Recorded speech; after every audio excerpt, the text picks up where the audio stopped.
So today I'm going to be reviewing this LEGO Architecture New York City Skyline.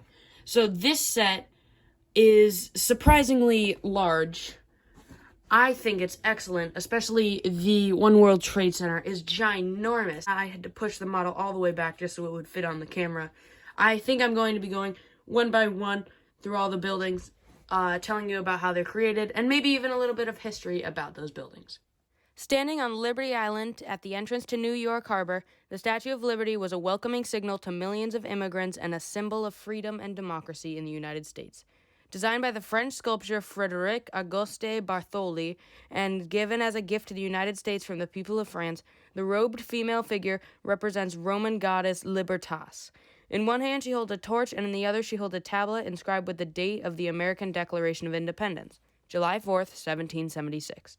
The 151-foot-tall copper statue was constructed in France and shipped in pieces to the completed pedestal on what was then called Bedloe's Island.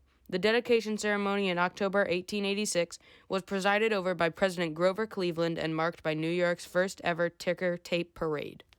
Now, on this model, the actual statue itself is constructed using a miniature figure. I've got a little Rebel Pilot for size comparison. Is about the size of a normal minifigure's leg, and I do think that they built a pedestal on this set, Liberty Island, very well. You can see the shape and how they cleverly used the 2x1 flat pieces on top of a one-stud circular piece, and the ocean was constructed in a very smart way using 2x1 see-through flat top pieces. I like the way the pedestal is created, and it just is perfect for display. Located in Midtown Manhattan on 5th Avenue between West 33rd and West 34th Streets, the 1,454-foot-tall skyscraper was the world's tallest building when it was completed in April 1931.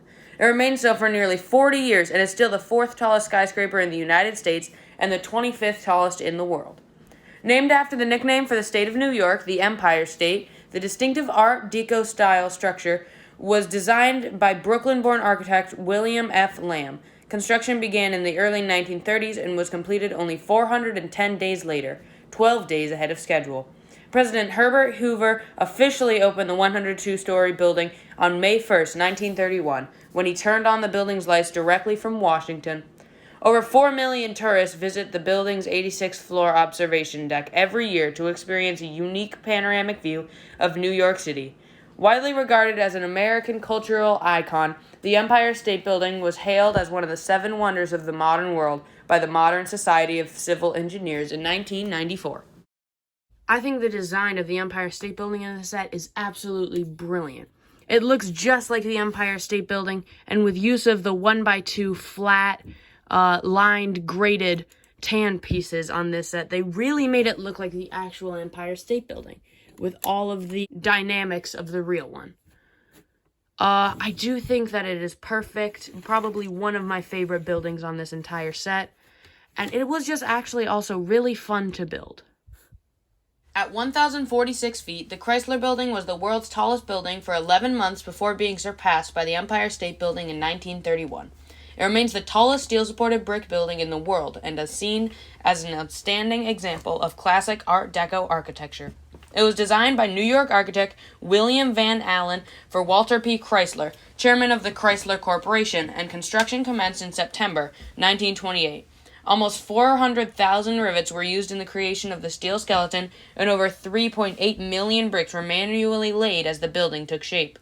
As the building would be the headquarters for an automobile company, many of the architectural details, including the gargoyles, were modeled after Chrysler automobile parts.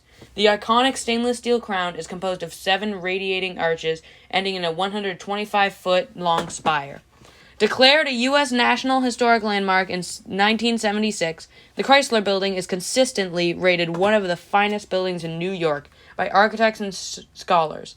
Since the observation deck on the 71st floor officially closed in 1945, visitors today can still see the spectacular Art Deco lobby. Now, in this set, what I really love about the Chrysler Building is the way that they designed the roof. I think the construction of the roof on this set of the Chrysler Building was perfect. The roof is the most iconic part of the Chrysler Building, and they really nailed the arches using these one-dot tooth-looking pieces. This was also a really fun building to build though it could get a little bit repetitive and confusing, layering all of these different floors.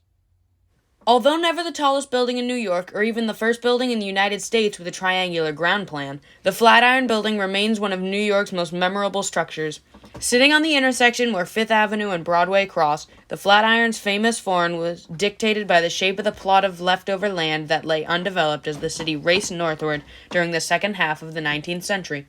In 1901, the architect Daniel H. Burnham was hired to design a showcase headquarters for the site for Chicago-based contractors, the Fuller Company. Burnham's radical design created a great deal of debate as the massive structure neared completion in 1902. Many New Yorkers believed that the unstable building would fall over at the first gust of wind. The Flatiron withstood both the criticism and the strong winds and, over a century later, stands tall as a groundbreaking engineering marvel. Valued today at $190 million, the Flatiron Building continues to function as a popular retail and office space. In 2009, Sorrento Group of America acquired the majority of the Flatiron Building. So on the Flatiron Building, it's definitely probably the easiest and quickest build on this entire thing, even including the Statue of Liberty. It was just a quick wing shape with a few dots, but it was really fun to build, and I do really like the Flatiron Building. Now, obviously, it's not as tall or visually impressive as all the rest, but it is a famous landmark, and I do think it was recreated excellently in Lego. Definitely a fun one to build. As the main building of the World Trade Center complex, the new One World Trade Center Tower stands as both a shining beacon for the downtown business district and a bold addition to the New York skyline. The building was completed in May 2013 when the final section of the 408-foot spire was installed, bringing the structure's height to a symbolic 17,076 feet, a deliberate reference to the year when the United States Declaration of Independence was signed. Designed by architect David M. Childs from the New York office of Skidmore, Owings, and Merrill, the tower ascends from a cubic base, its edges slanting back to form an 8 isosceles triangles with a perfect octagon near its middle, culminating in a glass parapet at the top. The enclosed One World Observatory allows visitors a spectacular view of the surrounding city from 1,250 feet above street level. At night, an intense beam of horizontal light is projected from the spire and is visible over 1,000 feet above the tower. Finally, we have the One World Trade Center. It is ginormous, standing at 10 inches tall on this set. It was constructed brilliantly, being held on using clip-on pieces on the bottom. This top part is held on using a pole shape so you can twist it on, including this. It was constructed so excellently, and it was really fun to build, despite being a little bit complicated at parts, especially when constructing this base. Definitely recommend it. This was one of the most fun buildings to build, and it looks excellent. To end this video off, I thought maybe I could give my opinions on the set. So do I recommend this Lego set? Yes, definitely. It's a really fun set to build. I love the way that the buildings look. It looks great on display in my room, and it was just a really fun build.